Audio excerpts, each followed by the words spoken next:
They've come up with different options to address it.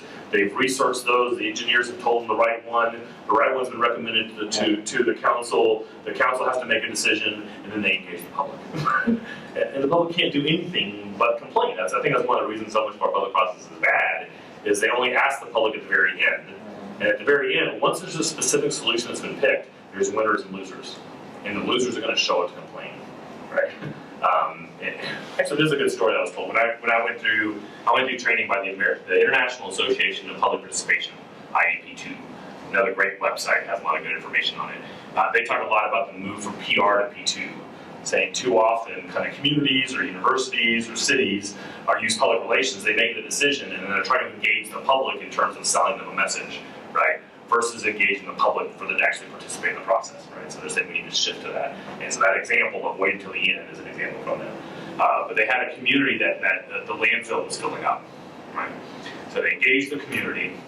Well, no, they found out the landfill, so then they go to city staff and say, you know what, we need a new landfill. So city staff kind of researched the landfill, researched kind of the rate of trash being developed, researching the size, figured out how big of a landfill that they needed to kind of cover the next 30 years, then looked at parcels of land in the town, and found like 6 or 7 parcels that they could buy, and then evaluated the kind of that parcel and the wind and all this kind of stuff, and then identified one parcel as the best place to do it, and then announced it to the community that we're building a landfill right here.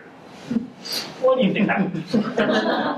Who showed up to that meeting saying, we don't like this idea, right? Everyone that lived next to that landfill. All hell breaks loose, right? So they hire this guy, Doug Sorno, who was my trainer for IAP2, to kind of come in, and they started completely over, right?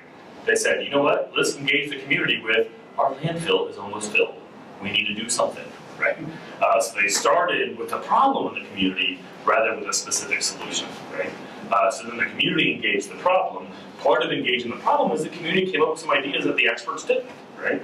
They came up, for example, with the idea of what happens if we cut our trash significantly, right? What happens if we really invest, this is 15, 20 years ago, and really invest in a recycling program, right? So a lot less trash kind of goes there. They also researched what they didn't think about before, what happens if we just kind of bust the trash to the next town, which is a really big landfill, right? They didn't end up going with that solution, but that was an idea that came up with the public that the experts didn't even think about, because again, they were kind of like, right out landfill, we need a new landfill, right? So then they went through the whole process, and they ended up having to have a landfill. It was a much smaller landfill, right? The community, this is kind of goes back to the adaptive change kind of thing. The community, since they're the ones that came up with the lower trash and the recycling, right, supported a big expense to kind of develop a recycling kind of thing, right? And also to kind of develop a really strong public campaign to reduce the amount of trash, right? So their rate of trash. Now, if the experts had come up with that and just told the community, you need to throw that stuff away, it probably wouldn't have happened, right? But the community reacting to the problem, they came up with that idea, they took ownership of it, right? I don't remember the specific numbers of how much, but they had a significant reduction in the amount of trash, and they built up a new recycling program. And then when they actually placed the actual new landfill, again, the people around that landfill were angry, right? But they were part of the process, they understood the need, right? The process was seen as legitimate, right? So, I don't like that it's here, but they didn't, Part of the IAP2 example, in a sense, is this notion that we think we're a democracy, right?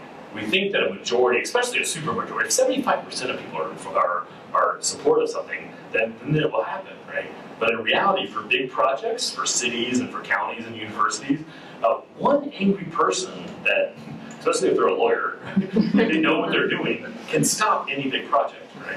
One of the main people I've studied with, basically his dissertation was what major projects for cities to do, like a new road or a new, whatever, new landfill, whatever, that the data was clear. The data showed it was necessary and important, but the public stopped it, right? And he said that the common, and he studied 20 different ones, it was all about the quality of communication, right? It was always like one person or one group can stop something, right? And that's because we wait too long. Right? So that notion of what happens when we engage people from the beginning with a problem and recognize it as a wicked problem. We're not going to solve this. We're not going to come up with a perfect solution, right? There's going to be trade-offs no matter what. But how do we figure this out, right? And you create that legitimacy, and then now you have a decision that's sustainable, those kind of things, and it sparked new things that people hadn't thought of before.